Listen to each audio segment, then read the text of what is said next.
Hi, everybody. I just wanted to bring up something that I think a lot of us overlook, or like I did, we forget about over time because we get involved in other things, and that's the uh, the homage to your ancestors. You'll notice that a lot of um, a lot of people tend to forget about this over time because they're too involved in their own lives, or they think that venerating their ancestors is something bad, or they think that there's no point in venerating them because they're not there, or they think that that it's just a waste of time. But I'm here to tell you that it's something that maybe you should consider investing at least one day out of the week into.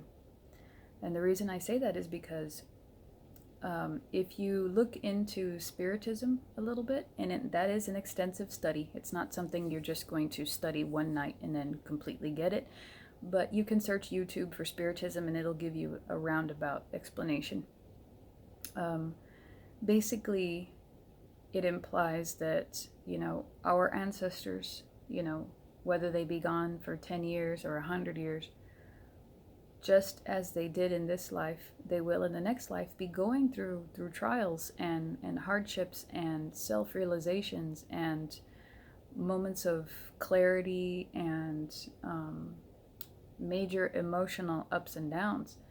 Um, they have 10 times as many trials in their next life as we do in this life. um, and when we sit and we talk to them and we pray for them, not necessarily to them, but for them, um, it kind of helps their spirit to elevate and to heal, just the same way it does for us. Now, I'm not going to sit here and say that you have to have Christian prayers for your ancestors. If they were Hindu, pray Hindu prayers. If they were, uh, you know, Protestant, pray Christian prayers. If they were, um, if your ancestors were Buddhists, pray Buddhist prayers. It doesn't matter. But if you know um, a little bit about their life here, then you can use that information to help them on the other side. And in turn, they will help you.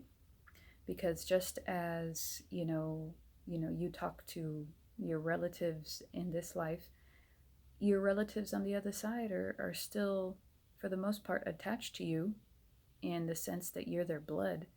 And they want they want that open line of communication with you too, you know? Um, I didn't understand how this whole thing worked because even though I live right by Mexico, I was raised in a family that didn't really do this.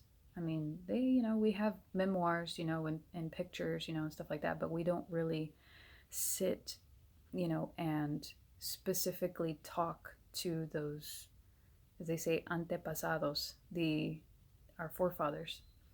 But I've decided to make it a part of my lifestyle to talk to them every Tuesday, and I talk to them every night before bed. But on Tuesday, I do it way more extensively. And what I'll do is I have a whole bunch of pictures that I'll sit in front of, and I'll light a white candle and put a cup of water in front of them, and I'll just talk to them about my life, and I'll ask them questions. How are you doing on that other side? What have you learned? What have you accomplished? And more times than most, I'll receive the answers in my dreams or in meditations. I think that it's very important to keep that line of communication because we are essentially all family. If it boils down to it, us as a human race, we're all family, whether we like it or not. Um, a lot of people have, when they start this practice, they have issues like, well, this certain relative was abusive to me, or this certain relative, we were not on good terms. Nobody's saying that you have to talk to that relative like if you guys are good again. Just, I think, for the most part, what most people say is just you can choose to not acknowledge them, or you can choose to just kind of, be civil, in passing. And that'll help you heal, that'll help them heal, But what it's about is, you um, remembering your lineage, and you remembering your family, and keeping a connection. You always want to keep a connection, and this is a way to do it.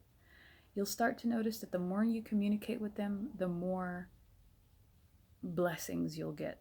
You'll start to notice little things, you'll start to notice, as they say, your road's opening up. You'll start to notice that you start to feel better, you start to feel a little bit more elevated.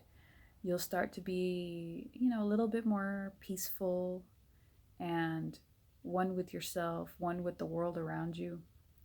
I'm not saying that that sort of thing happens to everybody, and I'm not saying that it happens overnight, but I'm just saying that when you remember your roots, when you venerate your ancestors and you keep that close link, you start to notice things happening for you in your life. Now, I'm not saying do it solely for that purpose.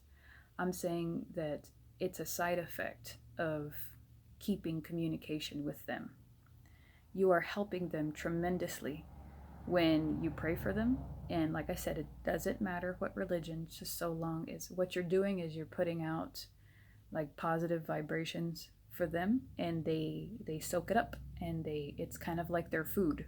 That's the best way to put it. You're sending them high energy. It's like you're sending them vitamins. That's I guess a good way to describe it. And they do the same for you. They reciprocate in a lot of instances. They are on their own journeys on the other side. They are going through so many tests, so many, I guess you could call spiritual, psychological tests are realizations. Their first task is to realize that, one, that they're deceased, and their second task after that is to realize, I need to let the mortal coil go. And for some people that have passed on, that takes some days, months, years, decades even, and some don't. Some stay attached to this material world, and some continue to wander, and they just can't let this life go. And the next thing you know, they are in a situation and in a place where they're trapped. And that's where we come in. We help them by sending them their vitamins on over to help them to make an easier transition. I mean, like I said, if you want to read more about it, read up on Spiritism, books written by Allan Kardec, and you'll get a better understanding of what I'm talking about. I put a lot of stock into this. It makes a lot of sense to me. But we also want to realize that even prior to this concept of Spiritism was our native beliefs. Some of them were that that our ancestors were, animals. Some of them were that our ancestors were stars or came from the planets, different planets. Some of them were that, our lineage came from nature spirits. Everybody's native roots have a different story as to where we came from.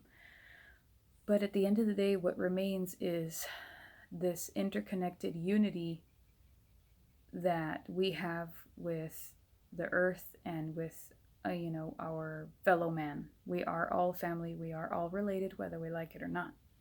So a good way, like I said, a good way to start, if you're interested in doing this, is you have a few pictures of your family members. A lot of us do, just to kind of put them in an area where, maybe you can light a candle or give them a cup of water. Water is a wonderful conduit, and it cleans. So any spirits that come through that want to communicate are going to be fresh, going to be clean. And that white candle is, in a lot of traditions, a spirit of purity. And in a lot of traditions, that white candle is symbolic of spiritual elevation, which is what we want them to do. We want them to elevate to the point to where they become closer to the Creator, if that's what you believe in. So, I think that's about it for this video. I just wanted to get it out there how it's very important and how it'd be beneficial to you and beneficial to them if you keep an open line of communication with them. Everybody does it different ways. Somebody will just put up pictures and talk to them. Somebody will put up a whole altar. Somebody will visit their gravesite. Somebody will, just kind of sit and talk to them. Everybody does it different. But once again, I think it's very important to help us and to help them to keep that open line of communication. Now, they're not always going to communicate with us because, like I said, they're off doing their own thing, but when they will, they can. When they can, they will. So just keep that in mind, okay? You're never alone, ever. Even if you think you are never alone. So that's it. So we'll see you next time.